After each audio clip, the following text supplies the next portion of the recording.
Donald De La Haye, aka Destroying, a University of Central Florida football player, lost his scholarship because of his YouTube channel after UCF ruled him ineligible to play because of him profiting off of his YouTube videos. Firstly, what the fuck kind of name is Destroying for a vlogging channel? I can understand if it was a gaming channel, but why would you name your channel something that's so difficult to search for? Maybe I should have asked myself the same question after people misspelling my name all the fucking time. Anyways, UCF actually submitted a waiver to the NCAA to allow him to continue making videos, which the NCAA accepted with a caveat. They ruled that he could no longer make athletic-related videos and must demonetize current ones on his channel that fit the category, since it could be argued that he is making money based off of his athlete status. Destroying rejected this compromise, opting to continue creating the content that he wants to create in spite of the severe monetary consequences of losing his scholarship, for which he set up a GoFundMe page in order to help pay his tuition.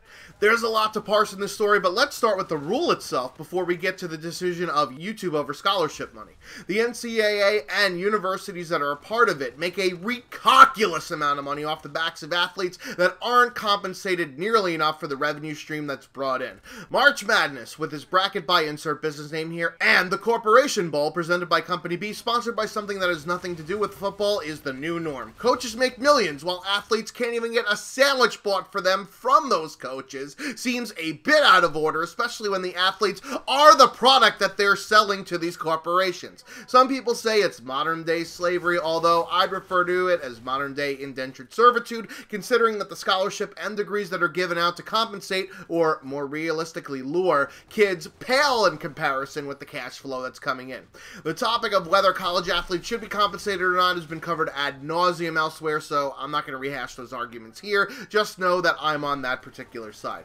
Hopefully this situation, combined with the recent lawsuits about the NCAA profiting off of likenesses of other athletes in video games, will eventually help bring about the change to this arcane system. Now comes the question of, does Destroying's YouTube channel really capitalize on the fact that he's a student athlete, thus is the draw for the views and subs for his channel? Of course, there's going to be topics on his vlogging channel about him playing football. The website is fucking called YouTube after all, but I can't see how him being an NCAA athlete makes it any more of a less of a draw to his channel. A lot of his videos are him discussing stereotypes of football players or comedy skits based on sports, which the fact that he's an NCAA athlete is irrelevant to the subject matter of the video. There are, however, some videos here in the top 10 on his channel which he has capitalized on his athlete status, where he meets professional players, obviously due to this status, and pulls back the curtain on the Wizard of Oz operation at UCF, but I'd think that, if anything, this is good publicity for both the NCAA and UCF, as high schoolers are going to watch this and then be enticed to choose that path over not playing sports in college and thus cutting off the NCAA from that talent.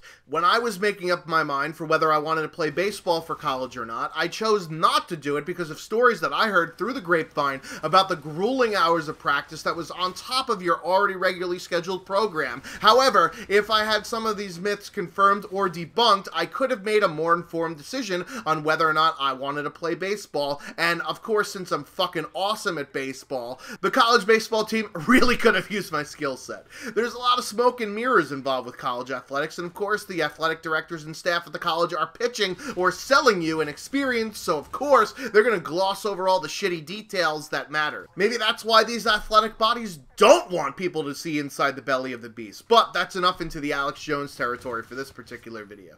Anyways, the fact that the NCAA is making statements saying that they're not the bad guy since they didn't technically rule him ineligible, but the college UCF did, is fucking bullshit. Stop trying to damage control and spin the fact that UCF made these concessions because they didn't want to be hit by the NCAA rulebook, so they preemptively tried to save their own ass. Fuck you, you fucking twat waffles. The next thing to consider is that the compromise that the NCAA and UCF worked out. What would define a sports-related video and one that isn't? I could argue that almost all of his videos are sports-related because even though you don't have to be a college athlete to come up with a skit about wide receiver stereotypes, it's clearly about sports, so where does one draw the line here? This is the type of wishy-washy bullshit that would drive me to say, fuck it, it's either all or nothing, and Destroying chose to make any type of videos. But was that the right choice for him? This is the part of the video video where I have to step in someone else's shoes and make a decision, and I commend him for taking a stand against the absurdity of the NCAA's policies. However, given the fact that not only did he set up a GoFundMe for his tuition, but he also sends money back to his native country of Costa Rica for his family to pay bills, I would have taken the deal, Howie Mandel. Breaking down the financials, just to continue his education, if he's a non-Florida resident, 16 credits is $12,000 per semester, or $24,000 per year, with the number being only $7,000 per year if he is a Florida resident, which I'm guessing he's not if he sends money back to Costa Rica. The most expensive housing costs $9,000 per year for fall and spring, with around $5,000 for the cheapest housing. Worst case scenario, he needs $35,000 a year just for tuition, room, and board, not including the other basics like, you know, eating and shit.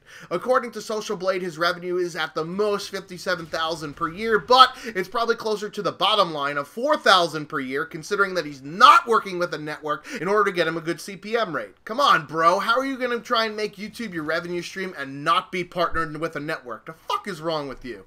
Even with the current influx of subs and views because of his channel being newsworthy, it will fizzle out once it's been out of the news cycle like everything in this ADHD lack of attention span era that we live in, and he'll be shit out of luck. Not to mention, if he had any shot at being a professional athlete, which would make much more money than a scholarship would have afforded him, and of course his YouTube channel, he just threw away a long-term investment for short-term gains. Considering how difficult it is to make it in the NFL, I wouldn't say that this would have been a foregone conclusion had he continued on the football path, but is definitely something to consider with finances, not just now, but also for many tomorrows to come.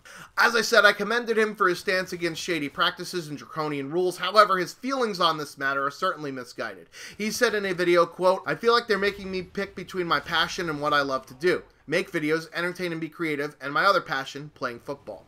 Just like I do in my roast videos, I'm going to be real with you here, and this is just how life goes, homie. Tons of people have to choose between doing what they love and putting food on the table. It's basically called being a fucking adult. I love doing YouTube and streaming and making videos. It's a passion of mine too, and a hobby that I've been luckily able to make some revenue off of, as not every hobby allows for that, but I also have a full-time job that allows me to pay the bills and shit. There's a fuckload of people working jobs that they'd rather quit tomorrow if given a viable replacement option, but sometimes you have to make sacrifices in order to be able to afford living a life. By the way, I'm not one of those people. I love my job, and if it came down to quitting that job to make a full-time living on YouTube would have to be paying me a lot more than I get now because my job comes a lot more easy to me than YouTube does. So back to his situation. He had a choice to play football, which obviously wasn't his highest priority or biggest passion, but it did pay the bills, or to try and grind it out doing the thing that he loves. These are adult decisions, and unfortunately, sometimes you got to choose between the rock and the hard place. I have friends in media companies in New York City who got degrees in communications that do YouTube type work with video editing that he seems to enjoy so much, but who knows if he could have been able to do that with football taking up so much of his time and the college indirectly deciding for him which classes to take based on practice and football hours. However, if it was me, I'd have my cake and eat it too, in a sense that I could do the types of projects for class that I'm passionate about while whoring myself out on the football field for that Skrilla, even if it meant I couldn't send money to help out my family with the bills. It's a shitty situation, and there's really no right answer here. However, personally, I think there's way too fucking many people nowadays that just try to follow that much higher mountain to climb passion, then take a job or career that isn't as sexy but will pay the bills. The world doesn't need more fucking YouTubers. The world needs more people that can do shit to solve problems and make everyone's living better.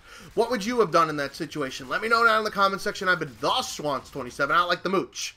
Until next time.